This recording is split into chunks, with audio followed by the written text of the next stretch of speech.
Since Animal Crossing New Horizons launched in 2020, people have been scouring the internet for ideas on how to decorate their islands. And what better way to get that inspo than watching Animal Crossing island tours? I've spent a lot of time touring islands, even to the point that my whole YouTube career is essentially based off of touring your islands. But today, we're looking at the best of the best. Because so many islands are different, this best of series is broken down into multiple themes and categories. But today, we're looking at some islands that I personally love. They are my favorite. They're green, they're overgrown, they're full of trees. That's right. Today, we're looking at the best Forestcore islands I've ever seen. Part 1. I only show 5 in this video, and that was painful enough whittling it down to that amount because I'm obsessed with touring Forestcore Islands. So let's be real, this list could have been way longer, but to spare you from watching a 12-hour video, we're gonna break this down into parts. So anyway, here's part 1 of probably, well, a million. If you are new to my channel and you enjoy videos just like this one, make sure to hit that subscribe button. And as per usual, I am going to link the full tour of all of these islands in the description box, as well as credit the amazing creators that made these Forestcore Islands. With all of that said, let's go ahead and dive right on into it.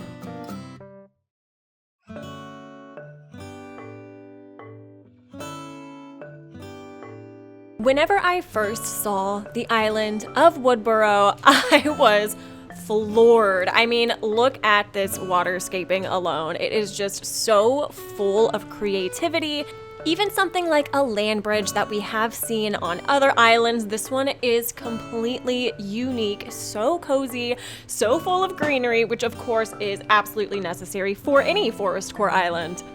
I mean, look at these waterfalls. I absolutely love a land bridge, but the fact that this one is surrounded by sunken waterfalls, tons of greenery, and of course those ruined archways, it really makes for a cozy Forestcore and also slightly abandoned aesthetic, which I absolutely love.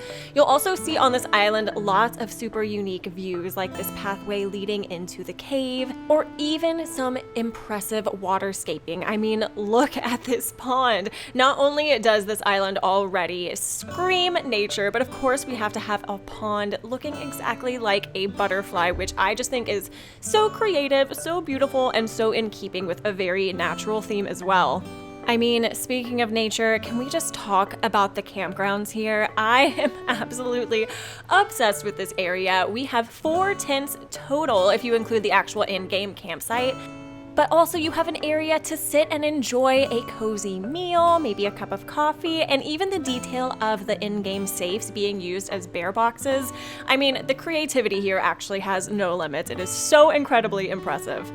One thing I also love about this island is that there is so much attention to detail on the beaches, especially with Forestcore Islands. I feel like beaches can honestly be quite a struggle, but look at how impressive this little fishing area is. We even have a villager house that's placed on the beach. Not only are these beaches so well executed with the more natural looking items in the game, but even Blathers has his own area where he can sit and educate others on the beach about bugs, about fossils, all that good stuff, and I just think it's so adorable. I think it's a no-brainer as to why this island made this list. It is absolutely stunning.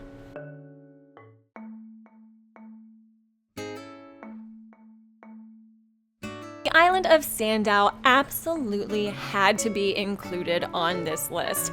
One of the reasons I absolutely adore this island is because it takes that very classic Forestcore aesthetic, but it marries with the aesthetic of being a very developed town, which I think is just brilliant. It's kind of a win-win scenario where you have tons of very clean pathing and developed areas, but in combination with that, there is also no shortage of greenery. And like any good Forestcore island, it has tons of trees, but of course on this island it's not entirely overgrown. You have Forestcore, but you also have a wonderful element of town core as well. I mean, look at these railroad tracks. How absolutely perfect do they match with the browns of the cedar trees, of the hardwood trees? I think this combination of themes works so perfectly, and I absolutely adore this island.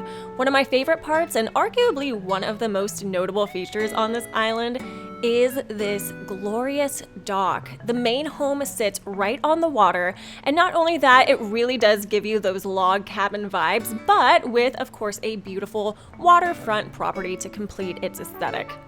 And I don't even know if I need to describe this area, but this rock garden absolutely floored me. I always find it so impressive when natural islands also end up having a rock garden, because usually rock gardens are quite unnatural. And can we talk about the milk and cookies? Whenever I first toured this island, I made a very specific mental note to recapture this at some point, because it was just such a cute little detail on this gorgeous, gorgeous Forestcore Island. And of course, the beaches on this island absolutely nailed it as well. I particularly was obsessed with this cute little playground that is set on the beach. You have a little jungle gym, you have a little pony you can ride, and the fact that it's on the water I think is just absolutely precious. I think everyone can understand why I wanted to feature this as one of the best Forestcore Islands I've seen. I love that it was in combination with another theme of being a very developed town. And of course, these views are outstanding. I had so much fun touring this island, and I was so happy that I was able to see it again.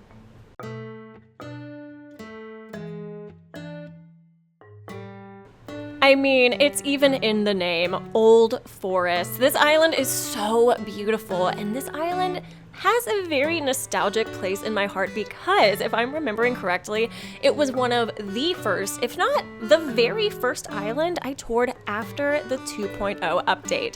So seeing all of the vines placed on the cliff, seeing all of the updated 2.0 items was so exciting for me.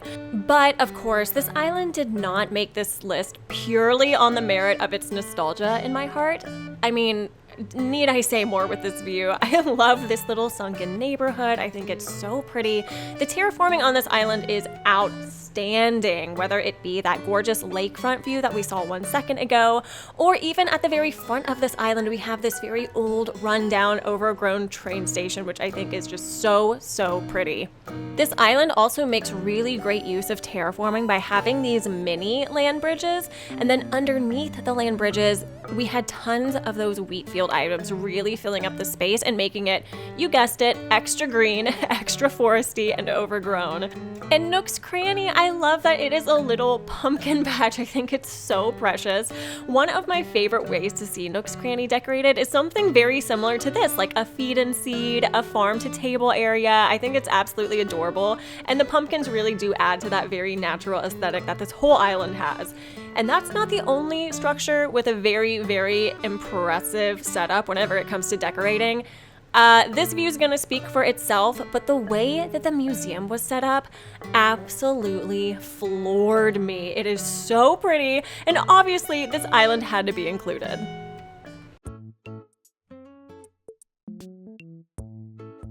This is the second Forestcore Island on this list that is actually in combination with another theme.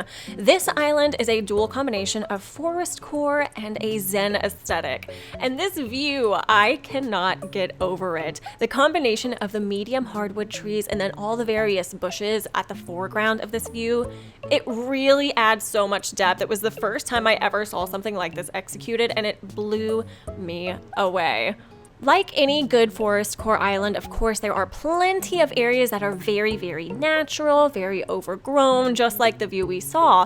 But what makes this island particularly unique is that it has tons of more developed areas, and of course, in combination with that beautiful Zen aesthetic, so it really knocks it out of the park. I had to include this one view because I remember it so specifically when I first toured this island, and it does break the mold a little bit from the other foresty areas that we saw earlier in the tour, but I love that it incorporates some rural areas, some more developed areas. It kind of takes the Forestcore aesthetic but flips it on its head. Look at this overgrown, slightly abandoned school area. I remember first seeing this and I thought it was so unique. And look at Goldie. Goldie's gonna be giving us a tour through this area.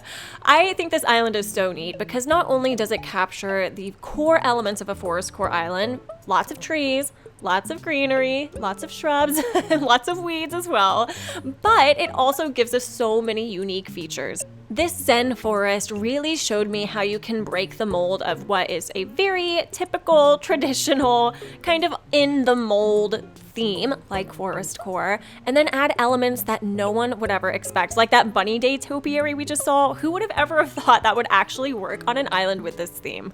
But it absolutely does, and I think that is what is so special about this island, and it's one of the reasons I absolutely had to include it, because so many Forestcore Islands end up looking a little bit the same. This one totally breaks that rule, and I absolutely had to include the island of Lilliput.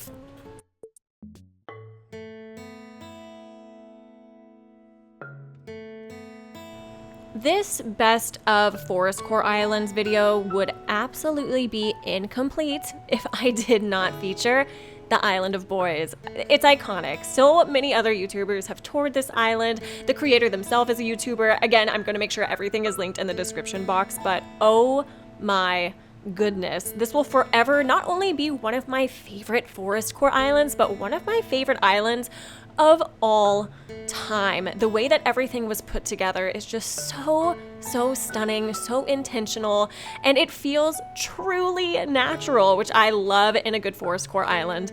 And trust me, there is no shortage of beautiful, jaw-dropping views. I remember whenever I first saw this area, I think I stared at it for a solid hour, possibly.